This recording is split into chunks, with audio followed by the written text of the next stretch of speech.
Vous avez répondu aujourd'hui à l'appel du chef de l'État dans un contexte marqué par la propagation du Covid-19. Aujourd'hui, quel sens donnez-vous à cet appel du chef de l'État?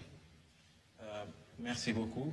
Déjà, il faut dire que le mouvement Y en a marre salue cette initiative du président de la République et dire aussi que nous n'avons pas attendu qu'on nous invite pour déjà, dès que cette pandémie s'est signalée au Sénégal avec les premiers cas, que le mouvement Y en a marre avait déjà lancé un appel à travers un communiqué pour dire que l'heure était grave et que la situation imposait que tous les citoyens fassent bloc pour renforcer le dispositif que le gouvernement du Sénégal a mis en place pour combattre cette pandémie-là. Et c'était au regard de tout le ravage qu'il est en train de faire dans des pays plus développés que le Sénégal, qui ont beaucoup plus de moyens. Et on n'a pas attendu aussi tout de suite, on a dit, on n'a pas... Ce qu'on a, c'est d'abord notre expertise à travers nos artistes qui tout de suite ont essayé de prendre les mesures de prévention qui avaient été diffusées par l'autorité sanitaire pour les traduire en un morceau qui a fait l'objet d'une vidéo. Mais aussi les experts en communication du mouvement qui ont travaillé sur des supports, prendre ces mêmes mesures de prévention, les décliner sous forme de petits spots en langue locale pour pouvoir les diffuser. Et tout de suite, on avait dit aussi qu'on voulait rencontrer les autorités sanitaires pour être briefés davantage sur les éléments de langage pour que nous, en tant que mouvement citoyen, qu'on puisse jouer pleinement le rôle qui est le nôtre. Et on avait rencontré aussi le ministre de la Santé avec tous ces techniciens qui ont pu valider avec nous nos différents messages. Donc on a commencé à travailler et un peu partout, même en dehors de Dakar, les esprits Y en a marre ont été exhortés à se mettre à la disposition des autorités sanitaires locales pour faire le travail qu'il fallait en matière de sensibilisation. Et donc c'est naturellement qu'on a accepté de venir aujourd'hui à cette rencontre avec le président et nous lui avons dit tout ce qu'on était en train de faire et que en même temps que la plupart des Sénégalais, l'écrasante majorité des citoyens, nous adhérons à ce qui est en train d'être fait en termes de politique pour en tout cas barrer la route à cette pandémie mondiale.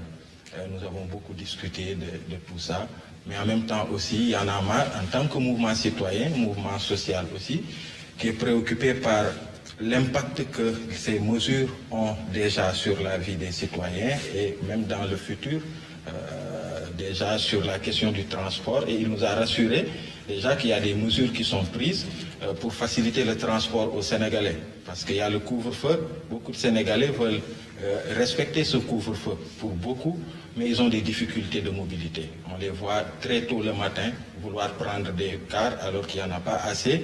Et en fin de journée, on voit tout le long de l'autoroute des Sénégalais qui font la course, en tout cas pour pouvoir rentrer à temps chez eux. Donc on a vu que le président de la République a donné des directives pour que ça puisse être corrigé par les sociétés de transport public. Et on espère que ça pourra se faire. Et l'autre chose aussi, c'est qu'on sait que même dans le monde, cette pandémie-là a un impact sur le quotidien des travailleurs. Il y a des commerces qui sont fermés, le secteur informel qui est touché. Et on sait ce que génère, comme en tout cas tout ce qui s'active comme jeunes et citoyens tout court dans le secteur informel et les travailleurs tout court, que ces travailleurs-là, qui sont déjà préoccupés par ce futur-là, on a exprimé au président de la République la volonté des citoyens d'être rassurés de ce point de vue à travers en fait un accompagnement de l'État.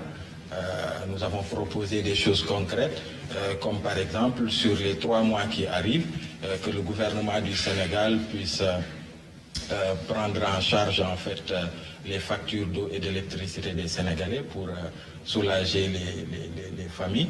Mais aussi, nous avons aussi exhorté Monsieur le Président de la République à faire en sorte que les 69 milliards qui ont été dégagés en fait pour des vivres pour les familles, que cet élan de concertation qui est en train d'être fait, que ça puisse continuer jusque dans la gestion et dans la vision que les Sénégalais auront, en tout cas de la gestion de la distribution de ces denrées-là, que ça puisse arriver aux ayants droit, aux Sénégalais qui en ont besoin. Et nous lui avons dit que c'est ce qui allait cimenter en tout cas cet élan qu'il y a actuellement. Donc il y a divers autres points hein, comme le plateau médical. En fait, ces situations-là nous amènent à comprendre aussi que tout le monde pense à lui-même. L'Europe pense à lui-même, tout le monde pense à lui-même et ça nous interpelle sur la nécessité aussi de voir notre plateau médical, de voir beaucoup de choses parce qu'il faut qu'on puisse compter sur nous-mêmes et on pense qu'il y a une dynamique d'unité nationale sur cette question qui n'est pas une bonne nouvelle mais qui peut ouvrir des perspectives.